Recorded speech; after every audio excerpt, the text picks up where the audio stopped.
In this second video on parabolas, we're going to look at how to work out the equation of a parabola if you are given the function and a bit of information. And we're going to do a nice mixed question. You should have watched the first parabola video before you watch this. I do warn you. So what if the question says, work out the equation of this function below? I suggest you first start off with writing down the general parabola equation, if they haven't already given it to you. So start off with y equals ax squared plus q. You can better choose f of x, but it doesn't really matter. There's quite a lot of information given on this picture already. First of all, they've told us the y-intercept is at minus 12. So if we look at that y-intercept, we can already see that that's going to tell us our q value. So we know already that this is y is ax squared minus 12. We've translated 12 units down. From that point onwards, we have choices, as we're given two other points. Notice once you've used a piece of information, you're not going to use it again. It's not going to be useful. But we can use information that hasn't been used yet. So if we use this piece of information, for example, that x-intercept is an x-coordinate of 2 and a y-coordinate of 0. So what people often forget is that it means that that point, that x and y coordinates, satisfy the equation we've got. So we're allowed to substitute in that point.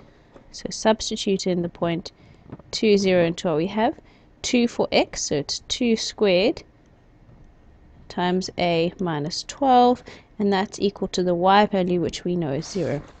We could solve that quite easily. 2 squared is 4, so we've got 4a. We're going to add 12 to both sides, so we've got 4a is equal to 12. Divide both sides by 4, and we're going to get a equals 3. Which means that our parabola's equation, remember to give the final equation when you're done, is 3x squared minus 12. Notice my choice to use this x-intercept was fairly random. I completely could have used the other x-intercept if I'd wanted. What happens if they now ask me to work out the equation of this function? Well, again, you start in the same place. It's a parabola.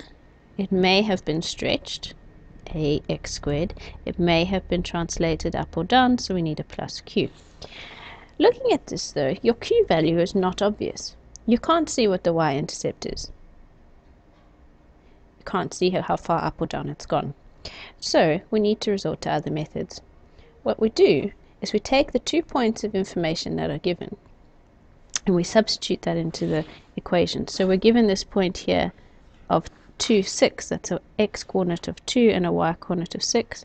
So we can substitute that into our equation and get that the y-coordinate of 6 is a times the x-coordinate of 2 squared plus q. We can do the same thing with the other point that's given. But be careful, that point is minus 4 for x, its coordinates are actually minus 4 and 0. So we can substitute those coordinates in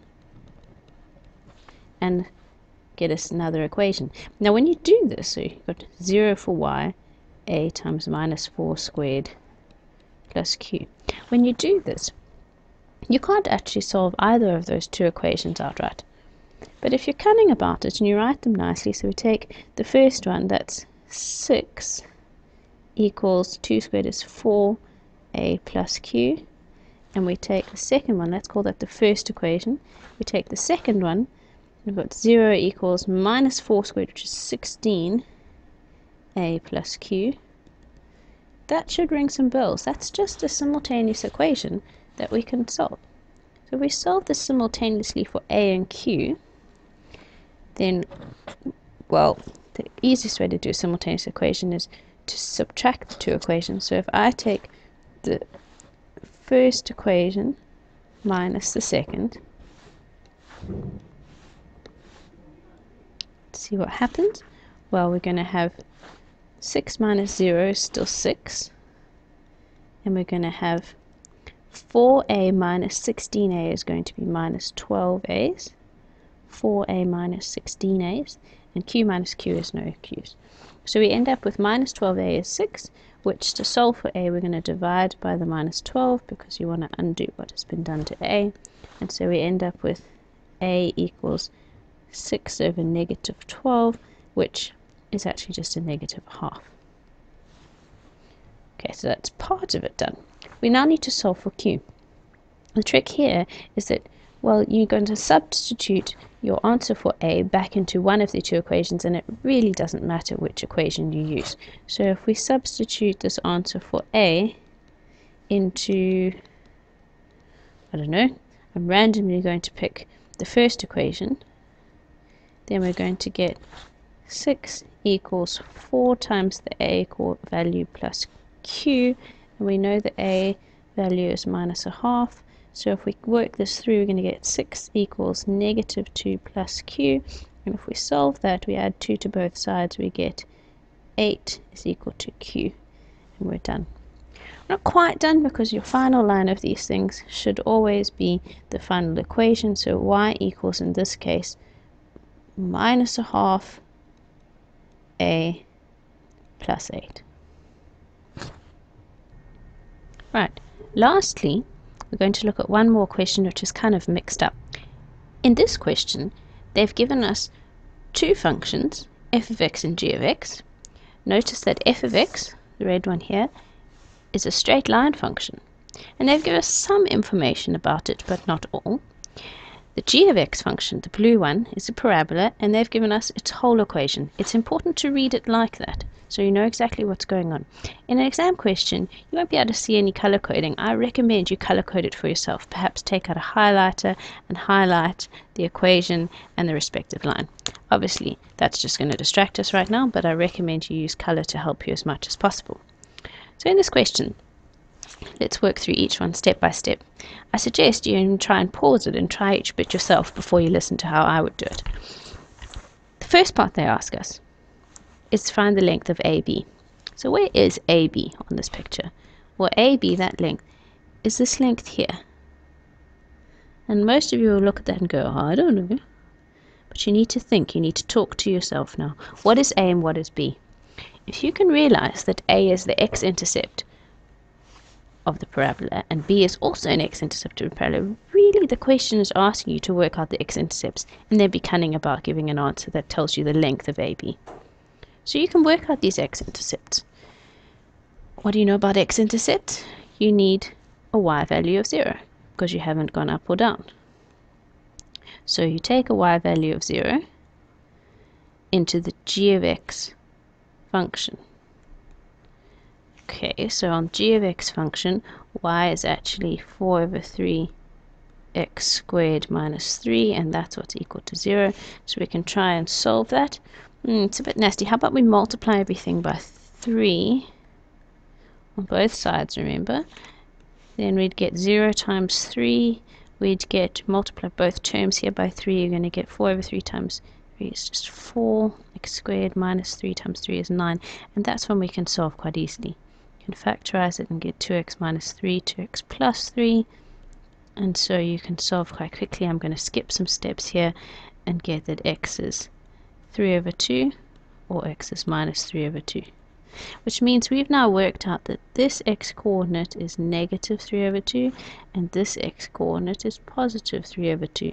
Which means we know this distance is 1.5, 3 over 2, and this distance is 1.5, so we can work out the length of AB.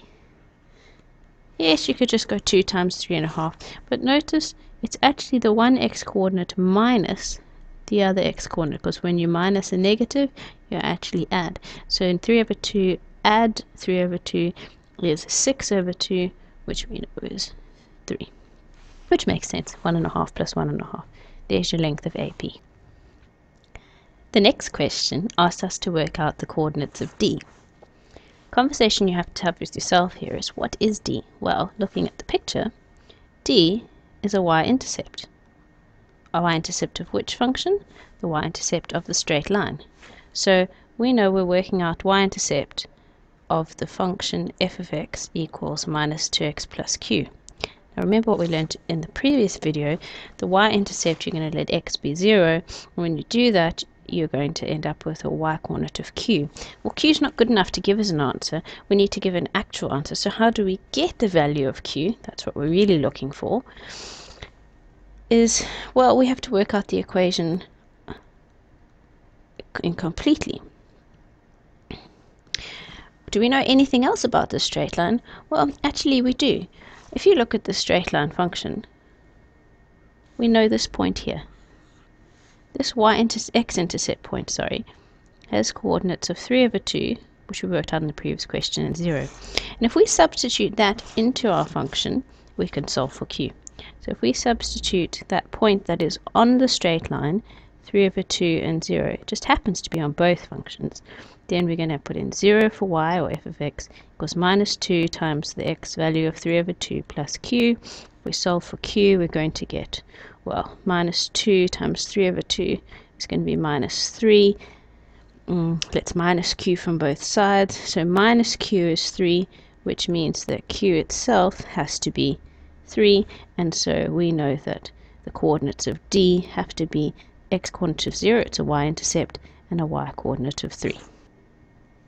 Question C asks us to work out the length of CD. So we look on the picture and we find that CD is this vertical line going from C up to D. Do we know anything about C and D? Well, this is the conversation you have with yourself, and yes, of course you do. D we've just worked out in the previous question as a y-coordinate of 3. C is the y-intercept of the parabola.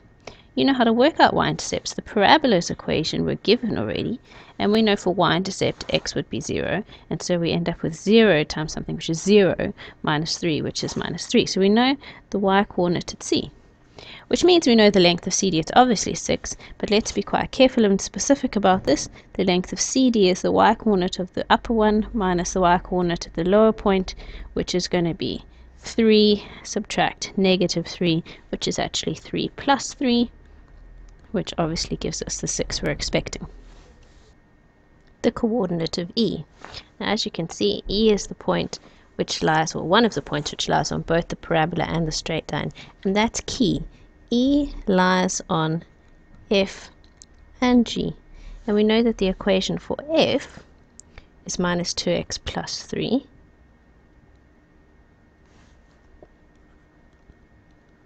because we worked out the q value of 3, and we know the equation of G is y equals 4/3 x squared minus 3, because they told us up above.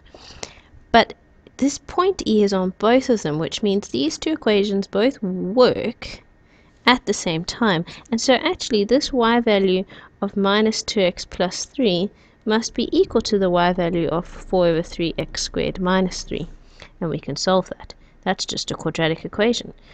So if we're cunning about this, we'll get all of the terms on the right hand side. So we've got the 4/3 x squared. We're going to add 2x to both sides, which gives us no 2x here. We're going to subtract 3 on both sides, so we'll be left as 0 on the right. Subtract 3 from negative 3, we get negative 6. If we do some fancy footwork here, let's times everything by 3. 0 times 3 is 0. Times by 3 here, we get 4x squared plus 6x minus times by 3 is 18. Every term there is even, so let's also do some more fancy footwork. Divide everything by 2. 0 divided by 2 is 0. 2x squared plus 3x minus 9, which factorizes to 2x x. Then we play around with the only factors of 9 and 9 and 1 and 3 and 3. So let's try 3 and 3. We're going to get 3x and 6x. Well, that's what we want, because 6 minus 3 is 3. So take plus 3 minus 3. So we'll get minus 3x and plus 6x, which means our solution here is going to be 3/2. You can check me. Or minus 3, which makes sense. We're expecting one of the intersection answers to be at B, which we know is 3/2, and the other is at minus 3. So that's the x-coordinate of E.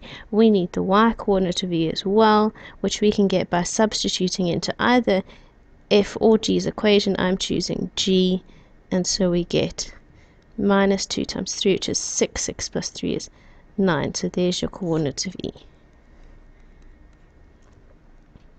3/2 and 9.